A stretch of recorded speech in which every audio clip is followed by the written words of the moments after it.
My name is Joey, My name is James, and this is, in fact, the Brothers Padre. and in this um emergency podcast, we are going to discuss quite possibly the biggest disappointment in Padre history. Fernando Tatis Jr. was suspended for 80 games for testing positive for performance-enhancing drugs. He he was tested, I believe, on March 29th, and the test came back today. And basically, yeah, he had performance-enhancing substances inside of his bloodstream in his test. Actually, I don't know. I don't know if it's a urine sample or a blood test, but regardless, he had PEDs in his system, and that means he is suspended for 80 games. That means starting today, he will season effectively ended. He will not. We will not see Fernando Tatis Jr. in the minor league games. We'll not see him in the major league games, and we won't even see him for the first 32 games of the following year. The caveat to that, of course, is that if we go into playoffs, those count against those games. But James, that is the nitty gritty details. Obviously, this I guess the biggest sports story of tonight, of Friday, this weekend, is the biggest baseball story, and I think you said it right. It's the most disappointing, potentially the most disappointing news story in Potter's history. Yeah, it is. We're recording this at 8:30. When the second it broke, we talked about maybe we should do a podcast right away, but you and I were too angry to do one right off the bat. Too heated. And I think I've gone through all of the states of grief, Yeah, denial. walk me through it, James. Walk me through it. Okay, right before the game started today at 3:50, Yep. I walked out of the room uh, to get some water, and I came back and I had missed 3 phone calls Yeah. and about 7 text messages, all from you and my friends and basically everybody I know that we talk about Padres, and they all were saying the same thing. I'm like, what's going on? And then your tweet was the first one that popped up. He tested positive for PEDs, and I thought you were joking, but then I was looking at all the other text messages I received, and I like, this is not a happy podcast. We are not. No. We are usually very happy. This is very very disappointing. He has.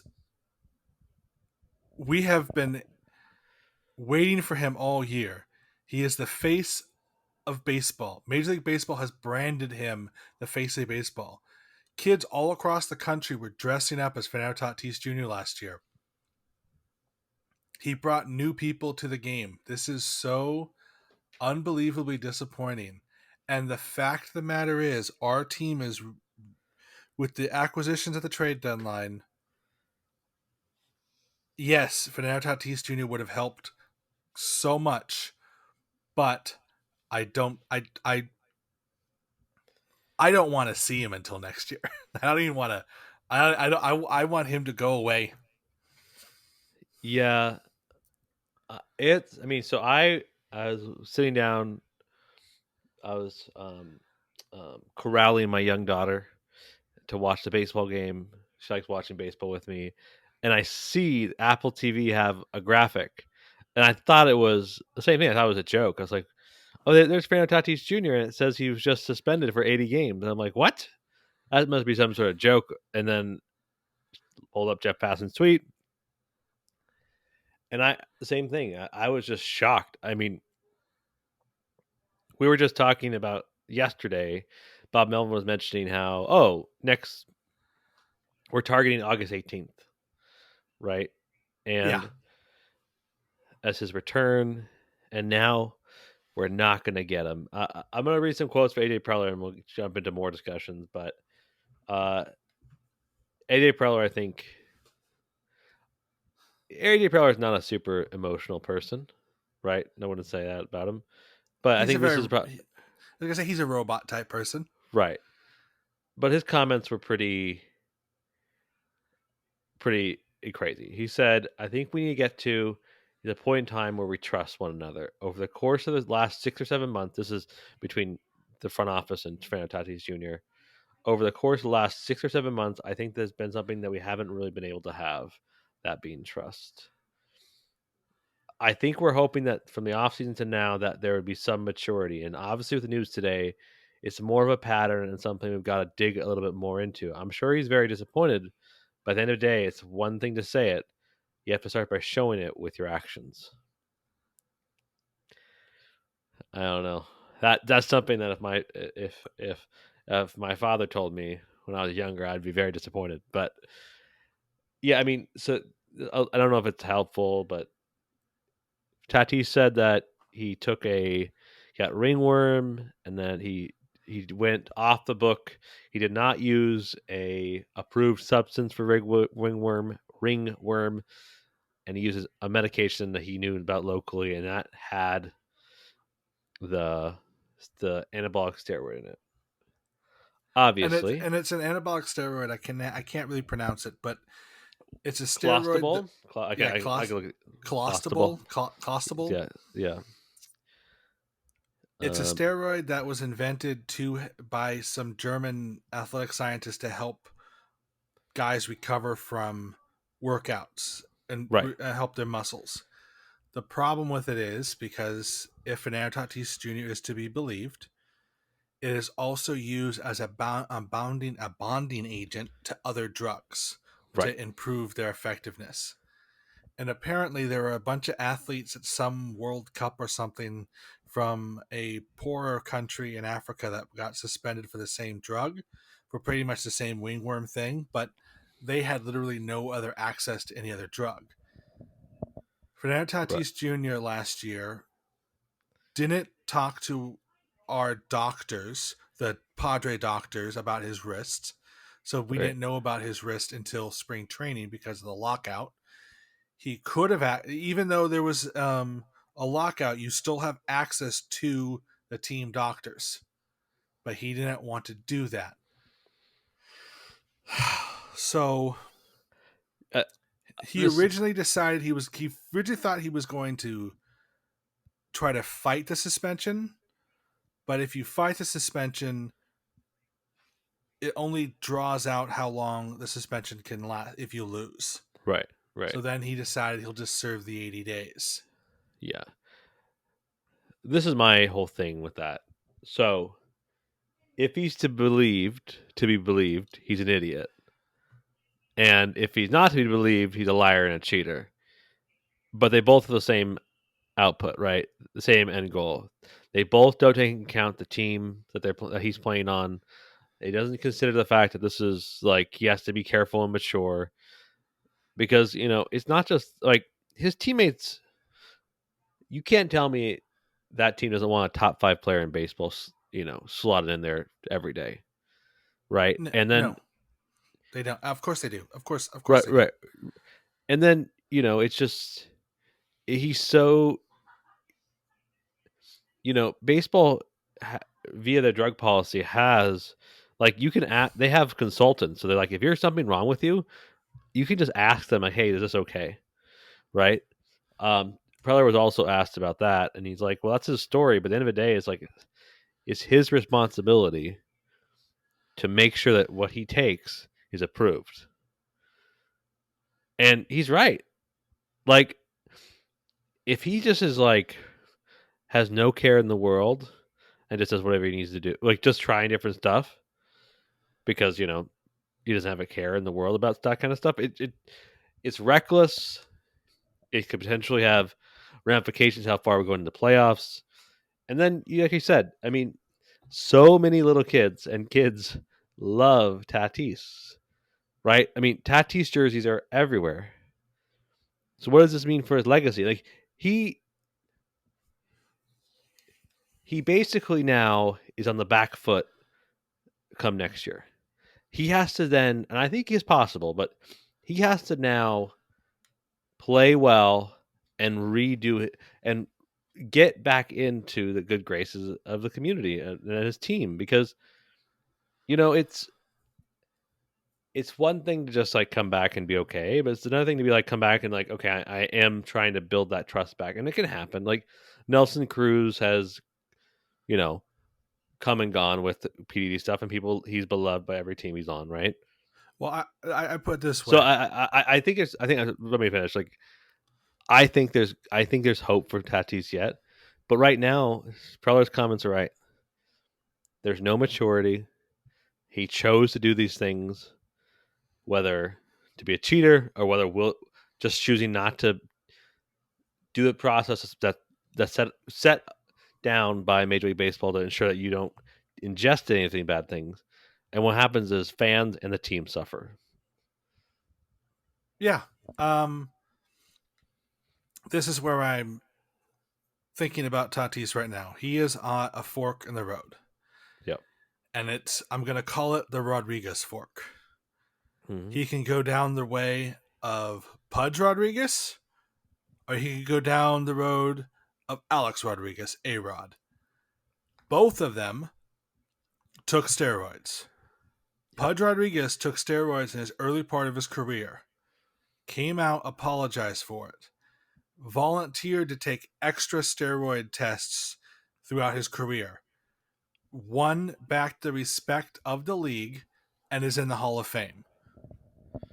Alex Rodriguez just leaned into being a absolute trash person, was suspended again, and isn't in the Hall of Fame.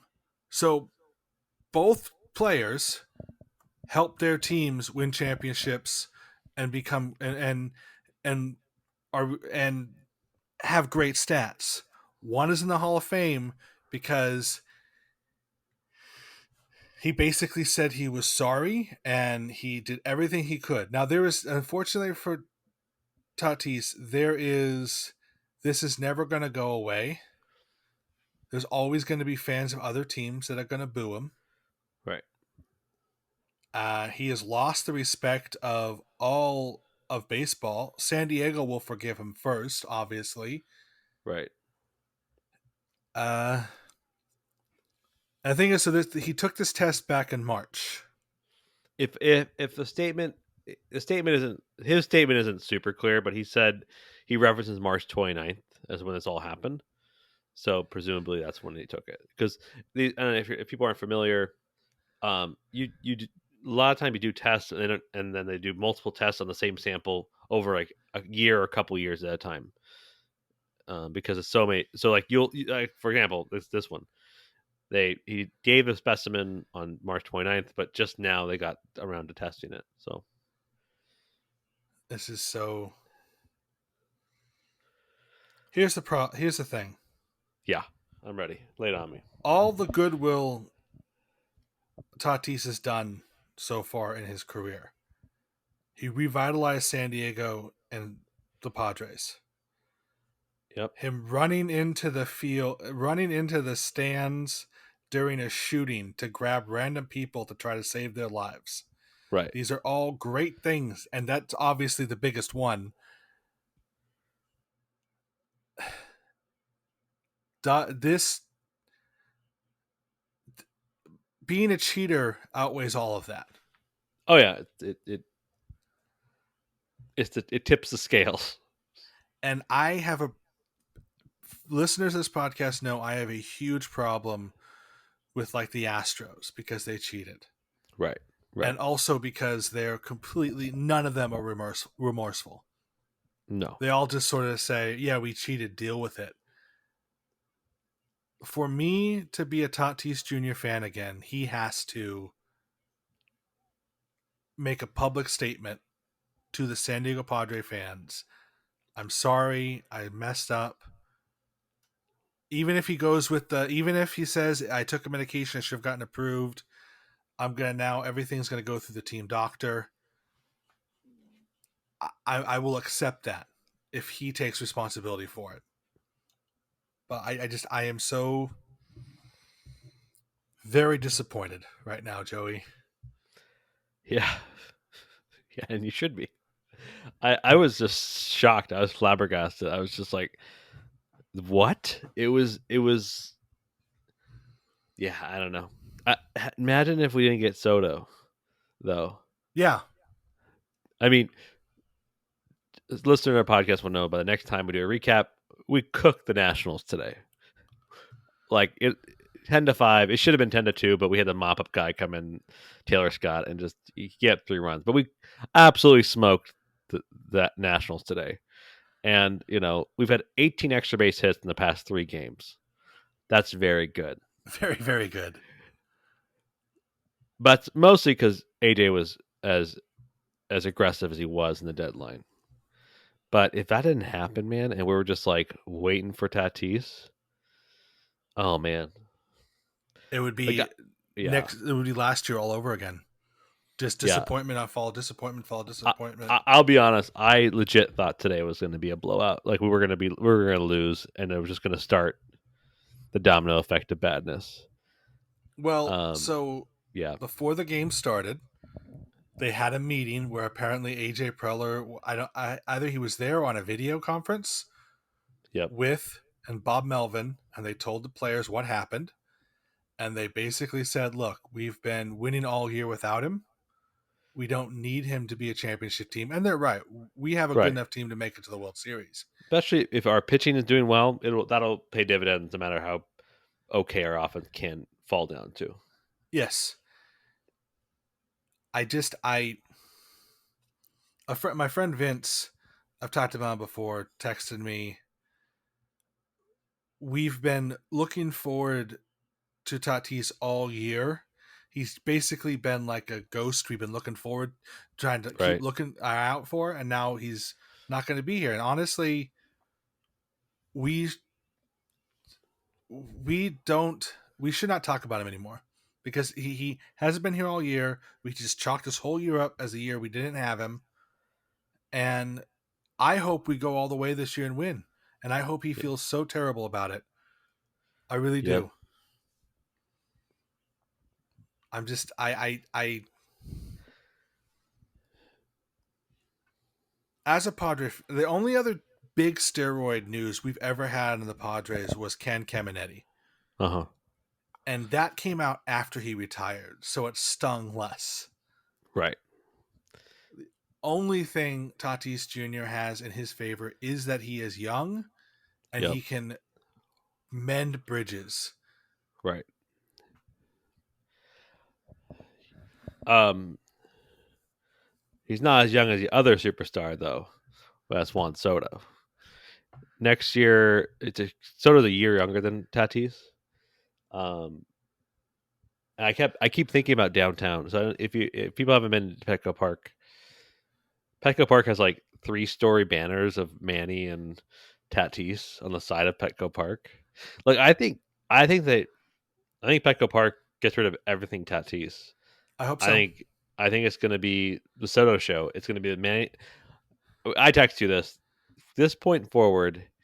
It already has been, but it's primarily the Manny Machado and Juan Soto team now, and they both have been doing great. They've both been killing the ball, and but I think that's going to be the posture of the Padres publicly. It's just you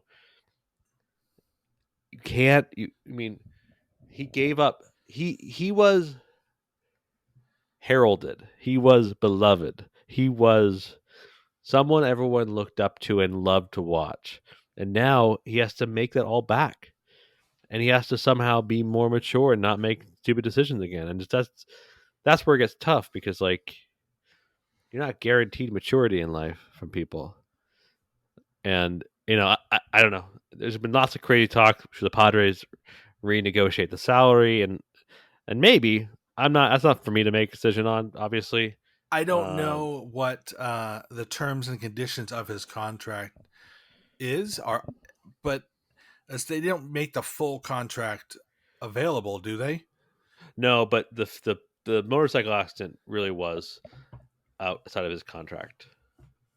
Yeah, So so they they might. could they could they could actually say, hey, listen, you're doing horrible things. You need to shape up, or we're taking you to court. Yeah, And AJ's comments is absolutely right, and it sounds very legal the way AJ's comments were, which is like, we don't have trust anymore. That's what his story is, but ultimately his responsibility is to get, you know, take the approved medications. It could get ugly, and I hope it doesn't. To be honest, I really hope it doesn't get ugly. I think we're not going to hear the end of it. I mean, so Don and Mud were on the call tonight. They're going to talk about tomorrow, you know, and then every time they're on every national broadcast the Padres are on, they're going to mention it. Padres fans can't get away from it. But that team, though, Juan Soto, Manny Machado, Josh Bell, Brand Jury, Jurickson Profar, Cronenworth, Trent Kim's heating Grisham. up. Maybe that's it, dude. Maybe I mean, I'm gonna root for them. Like, I think it was someone on Twitter was like, with Tatis, we become an elite offense. Without it, we're good offense, right? And he said, but no one, we can, no one thought that the 2019 Nationals were an elite offense, right? And so we can do it. We can go far. It's just going to be tougher. You can't just lean on monsters like Tatis. But I hope this I don't is the know. drive for the other team members to be like, you know what? We've been waiting for this guy all year. We're gonna prove ourselves. Trent hit a bomb today. Kim has been hot. Big Willie I with a double today. Yeah. I am so. Oh no! This is I never thought we were going to be having this conversation. I No, mean, the last thing I thought that would happen. the entire county of San Diego, because everyone always says, "Oh, this is terrible news for the city of San Diego." That's not how San Diego Padre fandom works. No, no, It is the county of San Diego. right. There are people, millions of people all across this county that love the Padres and have Uh-huh. Tatis banners up and Yep, Tatis posters everywhere. There's a giant mural of him in San Diego, and you can people from all across the county of San Diego have Tatis jerseys on. I have a Fernando Tatis hat. I will not yep, be wearing that hat for the rest of the year. yeah. I cannot, because here's the thing. At no point is this the Padres or the Padres organization's fault. Nope. This is all the fault of Tatis Jr.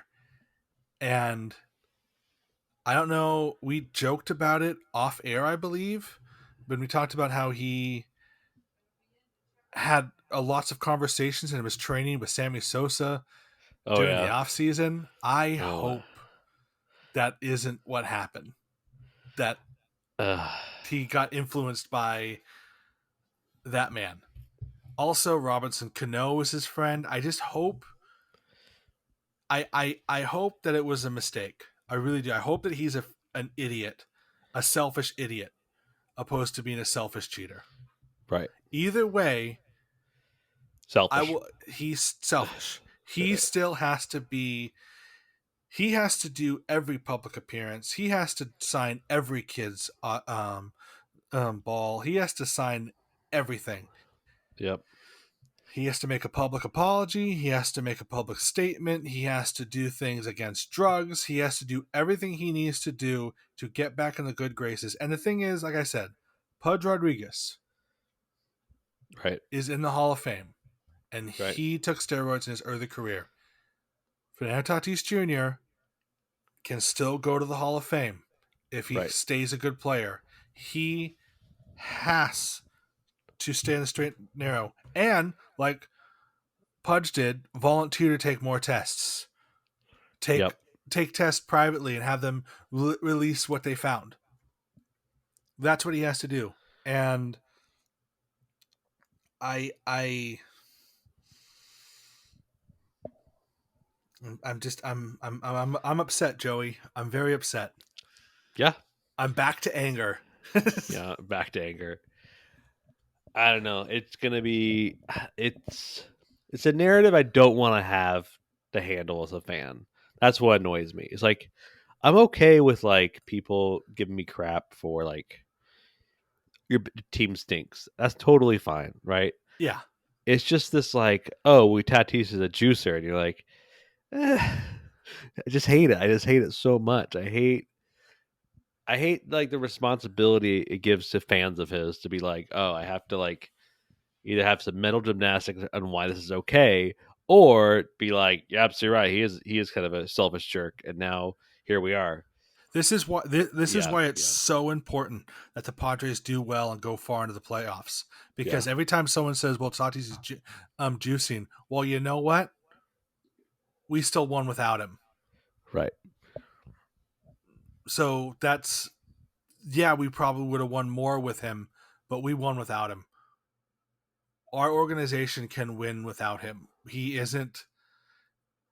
Yeah. So like I said, I Yeah. think the Padres need to rework their whole intro at the beginning of the stadium. They have like all the highlights and shows all the great plays we've done. Tatis should not be on them until next year. There's enough highlights of Drury and Soto Right. now. Right.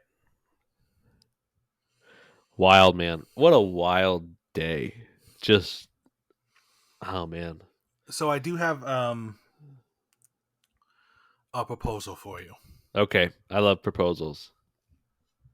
For the rest of the year, Yeah. you and I do not mention his name. Is it the Hosmer rule? Yes, Well, we broke that rule a lot, but we did, but I think we can do it more because here's the thing: Tatis Jr. isn't on the field to upset us anymore. right. He, for all intents and purposes, he is not on the Padres team. Right. He is in the organization, but he's not on the team. Mark Loretta's in the organization, but we don't talk about him either. So like Shout out to Mark Loretta. love Mark Loretta. Sold him a TV once. Anyways, I no, we don't mention his name because he's not on our team this year. He is not what's going to make us win or lose. We talked all year long. We said we're going to get Tatis back. When we get Tatis back, it's a big thing. No, this is going to be now we have to win because of and to prove that we don't need him. I I think we have a good chance of winning because I really I mean it's hard to look at the past 4 games and be like, or now 3 games and not feel like, oh, this team can have real firepower. And Soto is like bringing a maturity and leadership, which is incredible for a 23-year-old. Like I wish he's on all the 23-year-olds were that mature. he's on the top step, like cheering people on. He's I don't know. He's awesome. I'm a big Soto fan. Surprise, surprise. Um, and I want him extended. I want him here forever. And I think the Padres offense, if we go into October with this offense and our pitching red hot, we can go far. There's no way. I mean, pitching can win you lots and lots of games. And Yes, it so can. I think our pitching's great. And so I still have pretty high hopes. It's going to be, I mean, it's still going to be a battle. We can't really lose series at this point. We have to just keep winning, keep winning, keep winning.